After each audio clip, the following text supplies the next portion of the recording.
هل كنت تعلم إن في بحيرة في تنزانيا اسمها بحيرة ناترون؟ أي كائن يلمس ميتها بيتحول لتمثال متحجر. المية هناك مالحة بشكل مرعب وبتخلي الطيور تموت وتتجمد كأنها تماثيل حجر. هل كنت تعلم إن في نبتة اسمها النبتة الآكلة للحوم بتقفل على الحشرة في أقل من نص ثانية وتبدأ تهضمها وهي لسه عايشة؟ هل كنت تعلم إن في جزيرة في اليابان كلها أرانب، أعداد ضخمة جدا وبيجروا ورا الزوار في كل مكان لدرجة إن الجزيرة اتسمت جزيرة الأرانب؟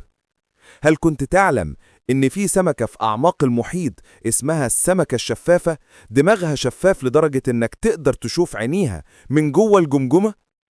هل كنت تعلم إن في نجم في الفضاء عمره مليارات السنين اتحول حرفياً لقطعة ألماس أكبر من الأرض 10 مرات؟ العلماء أطلقوا عليه اسم لوسي.